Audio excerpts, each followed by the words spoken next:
Hi friends, இன்றைக்கி நம்ம ஒரு சிக்கன் கிரேவியும் முட்டை கிரேவியும் தான் எப்படி பண்ணுறதுன்னு பார்க்க போகிறோம். அதுக்கு முன்னாடி வெங்காயம் தக்காளி எல்லாம் வெட்டிகிட்டு இருக்கிற டைமில் உங்கள் கூட நான் எனக்கு ரொம்ப பிடிச்ச ஒரு கவிதையை ஷேர் பண்ணிக்கணும்னு விரும்புகிறேன். அது என்ன கவிதை அப்படின்னா, கடவுள் உடைஞ்ச பொருட்களை ரொம்ப அழகாக பயன்படுத்திக்குவார். உடைந்த மேகங்கள் தான் மழை பொழியும், உடைந்த நிலம்தான் உழும் வயலாகும், உடைந்த நெல் தான் விதையாகும், உடைந்த விதைகள் தான் புதிய செடிகளுக்கு வாழ்க்கை கொடுக்கும். அதனால் எப்போதாவது நீங்கள் உடைந்து போனால் கவலைப்படாதீர்கள், கடவுள் உங்களுக்கு பெரிய விஷயத்தை தயார்படுத்துகிறார் என்று அர்த்தம் அப்படின்னு படித்தேன் இன்னைக்கு.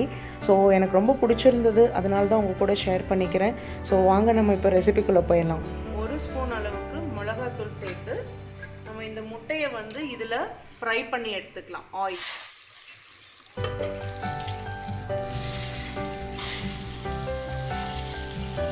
ப்ரௌன் கலர் வர்ற வரைக்கும் நம்ம இதை அப்படியே சிம்ல வச்சு ஃப்ரை பண்ணிக்கலாம்.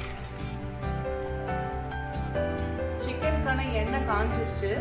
இதில் நம்ம ஒரு 2 துண்டு பட்டை, ஒரு 4-5 கிராம்பு, 1 டீஸ்பூன் ஷாஜீரா, 1 டீஸ்பூன் சோம்பு, டீஸ்பூன் சீரகம், ஒரு அன்னாசி பூ 2 பிரியாணி இலை சேர்த்துக்கலாம்.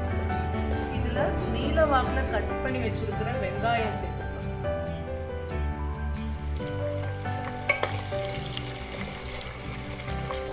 இதில் கொஞ்சமாக வெங்காயம் வதங்கிறதுக்காக உப்பு ஒரு சிட்டிகை சேர்த்துக்கலாம். இப்போ அதுக்குள்ள நம்ம முட்டைக்கான கிரேவி என்னன்றது பார்த்துக்கலாம். இதில் எண்ணெய் காஞ்சிருச்சு. அதுலேயே கொஞ்சம் 2 துண்டு பட்டை, 2 கிராம்பு, 2 பிரியாணி இலை, கொஞ்சமாக சோம்பு போட்டு தாளிச்சுக்கலாம். வெங்காயம் சேர்த்துக்கிறேன். இதில் ஒரு 5 வெங்காயம் பொடியாக நறுக்கி வச்சுருக்கேன். இது பார்க்குறதுக்கு நிறையா தான் இருக்கும், ஆனால் வதங்கினதுக்கப்புறமா ரொம்ப கம்மியாயிடும். அதனால நான் 5 வெங்காயம் பொடியாக நறுக்கி சேர்த்துருக்கேன்.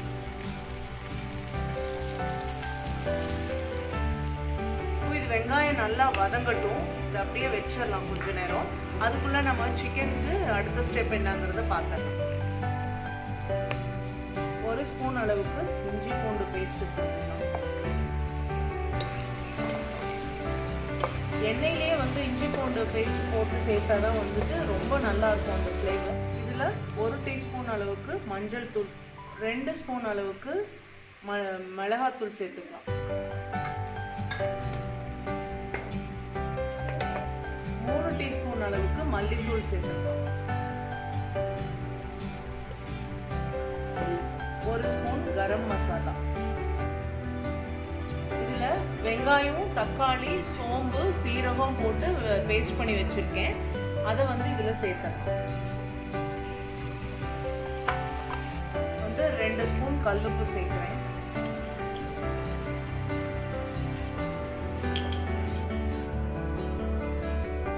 நல்லா வதங்கிருச்சு. இதுலயே நம்ம இப்போ இஞ்சி பூண்டு பேஸ்ட் போட்டுக்கலாம். 1 ஸ்பூன் இஞ்சி பூண்டு பேஸ்ட், 1 ஸ்பூன் மஞ்சள் தூள், மிளகாத்தூள் 2 ஸ்பூன், பச்சை வாசம் போகட்டும். தக்காளி பேஸ்ட் பண்ணி வச்சிருக்கேன், அதை இது கூட சேர்த்துக்கலாம். 2 ஸ்பூன் உப்பு சேர்த்துக்கலாம். கல் உப்பு சேர்த்துருக்கேன். இங்கே பாருங்க, சிக்கனோட கிரேவி நல்லா எண்ணெய் எல்லாம் மேலே வந்துச்சு.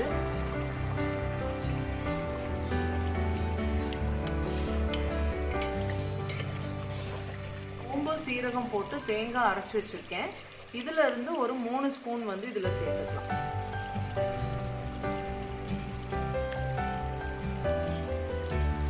ஹாஃப் பாயில் பண்ணின உருளைக்கிழங்கு கட் பண்ணி வச்சிருக்கேன், அதை இதில் சேர்த்துக்கலாம். இப்போது இதில் எல்லாமே போட்டாச்சு. இதை அப்படியே மூடி வச்சிடலாம், வேகட்டும்.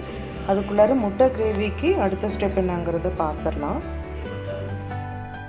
ஆயில் எல்லாம் மேலே நல்லா கிரேவி ரெடி ஆயிடுச்சு. நம்ம இப்போ இந்த பாயில் பண்ணி வச்சிருக்கிற ஃப்ரை பண்ணி வச்சிருக்கிற எக்கு சேர்த்துக்கலாம். இதில்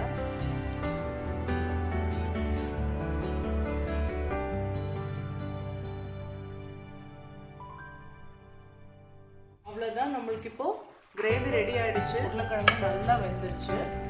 ஸோ நம்ம இப்போ தான் ஆஃப் பண்ணிடலாம். மேலே நம்ம கொத்தமல்லி இலை போட்டு நம்ம இதை சர்வ் பண்ண வேண்டியது தான்.